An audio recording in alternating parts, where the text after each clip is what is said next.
Salut triple d'horreur! Comme on est pas mal tout pognés à rester à l'intérieur le plus possible à cause d'un virus, je me suis dit que j'allais être full original et d'actualité en vous parlant d'un film de zombies. Pis j'ai pas choisi le meilleur de la gang, oh non, loin de là! J'ai choisi un film italien des années 80 parce que dans l'éternel débat d'Argento versus Fulci, allez savoir pourquoi j'ai choisi Mattei. Et oui, en ces temps de pandémie, j'ai décidé de vous jaser de Hell of the Living Dead de Vincent Dawn, a.k.a. Bruno Mattei.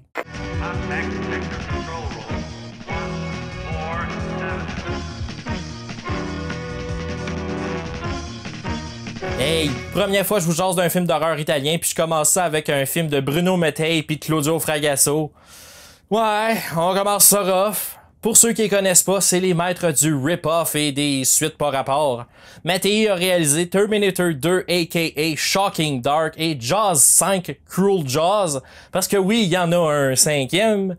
Et Fragasso, lui, a réalisé Texas Chainsaw Massacre 3 aka Night Killers, ainsi que le meilleur pire film ever, Troll 2. Alors comme vous pouvez le voir, on est entre de bonnes mains.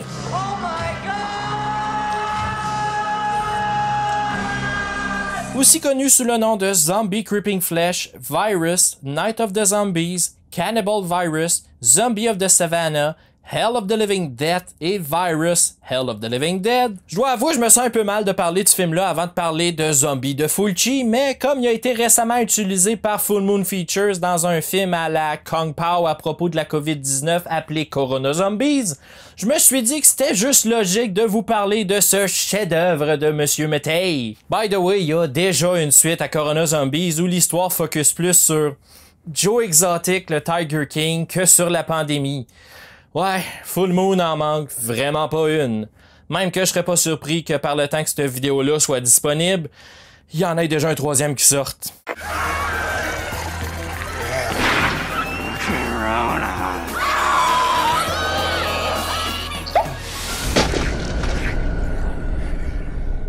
Mais pour en revenir à Hell of the Living Dead, c'est un film de zombies sorti en 1980 pendant la première vague de films du genre qui a pas mal starté avec Dawn of the Dead en 1978. Très inspiré du film de George Romero et de Zombie de Lucio Fulci, c'est pretty much un hybride des deux. Sauf que c'est vraiment moins bon.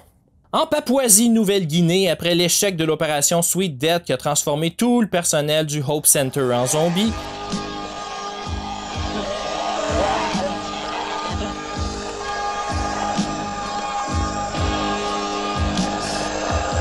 un commando de 4 hommes dirigé par Mike London y est envoyé pour enquêter. En route, ils font la rencontre de Lia, une reporter qui, accompagnée de son caméraman, poursuit la même histoire qu'eux.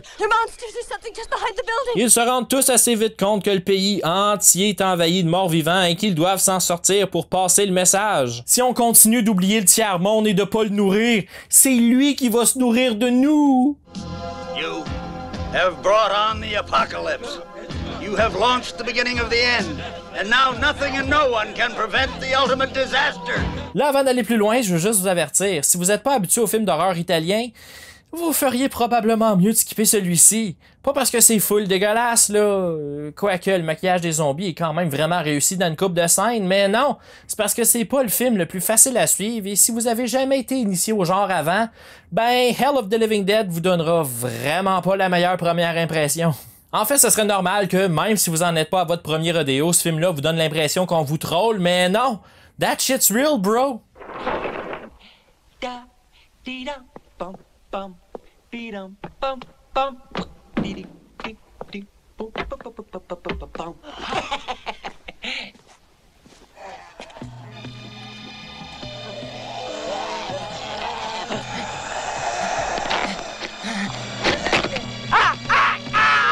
Bon, là, il y en a probablement parmi vous qui se demandent pourquoi j'ai pas fait de cette vidéo un crap of the crap. Ben, c'est parce que oui, ça a beau être un rip-off, mais ça veut pas dire que parce que c'en est un, c'est nécessairement si mauvais que ça. Le film a quand même plusieurs qualités et je dois dire que j'ai eu ben du fun à le regarder. Oui, c'est un so bad it's good, mais il est pas assez bad pour que j'aille envie de lui chier tout tant que ça. Parce que c'est quand même assez remarquable qu'après avoir vu son budget coupé de plus de moitié, le film ait été tourné en seulement 4 semaines dans les alentours de Barcelone en Espagne.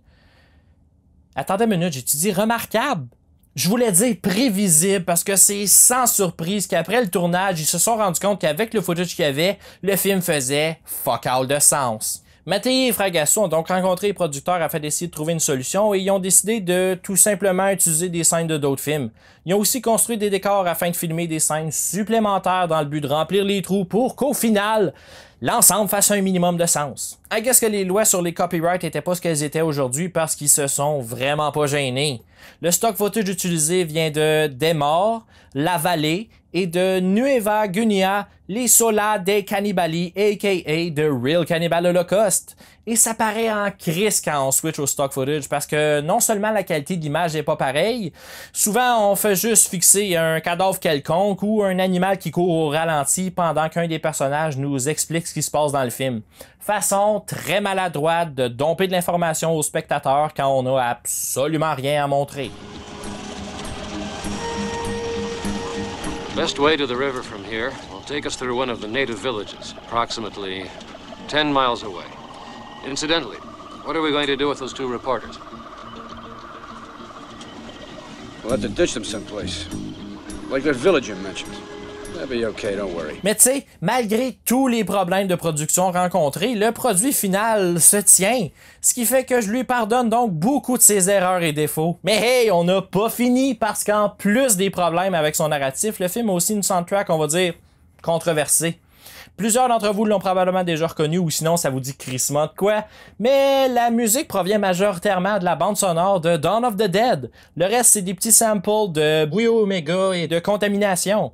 Problème, il n'y avait pas le droit d'utiliser cette musique-là. Goblin, le groupe derrière ses compositions, a jamais donné sa permission pour que ce soit utilisé dans le film. Bruno Mattei a quand même eu l'audace de créditer le groupe pour sa contribution, et tout le long de mon premier visionnement, je trouvais donc que la musique me disait quelque chose. J'avais vu dans le générique d'intro que c'était par Goblin, mais je n'étais pas dupe. J'étais convaincu que j'avais déjà entendu ça ailleurs et je m'étais mis au défi de trouver par moi-même ça venait d'où avant que le film finisse. Malheureusement, rendu au générique, j'avais toujours pas trouvé, fait que j'ai donc checké sur IMDb puis je me suis exclamé un gros ben oui esti en voyant que ça venait du classique de George Romero. Je me suis senti aussi un peu cave de pas avoir trouvé par moi-même, mais hey, j'étais pas fâché. La musique était bonne au moins. On peut pas en dire autant des dialogues par contre. Je sais pas si c'est moins pire en version italienne, là, mais le doublage en anglais, tabarnak. Regardez par vous-même. She may not know much about chemistry, but in bed her reactions are terrific. I'm not surprised with that cute little lass. I'm a tit man myself. C'est pas mêlant, Shakespeare a jamais rien décrit de quoi d'aussi beau et romantique. Hell of the Living Dead a été ma première incursion dans le merveilleux monde de Bruno Mattei et je dois dire que je regrette aucunement l'expérience. Malgré le fait que c'est un film qui a clairement été produit dans le seul et unique but de profiter financièrement de la vague de films du genre du début des années 80, ben, il y a quand même un certain mérite artistique en arrière de tout ça. Oui, je sais, ça vole pas haut pis c'est définitivement pas un incontournable, mais si vous aimez les films de zombies où le gore et les effets spéciaux pratiques sont l'attrait principal, ben, ça mérite au moins un visionnement. Surtout que une scène où un kid zombie meurt fucking violemment, tiré point blank dans le chest, c'est bien rare qu'on voit ça aujourd'hui. Leave it to me. Donc, si ma critique vous a pas trop turné off, pognez-vous une copie de Hell of the Living Dead, réunissez-vous avec vos chums en vidéoconférence, puis checkez ça. Avec une coupe de bière, ça va bien aller. À la prochaine les tripeux. En terminant, n'oubliez pas d'aller faire un tour sur Horreur Québec pour toutes vos nouvelles concernant le merveilleux monde de l'horreur. Et si vous avez aimé ma vidéo, laissez un petit thumbs up. Écrivez-moi un commentaire si vous avez des films de zombies à me recommander. Et si c'est pas déjà fait, abonnez-vous afin de ne rien manquer sur Horreur FM. Oui! Oh my God! Damn it! I don't think that's funny!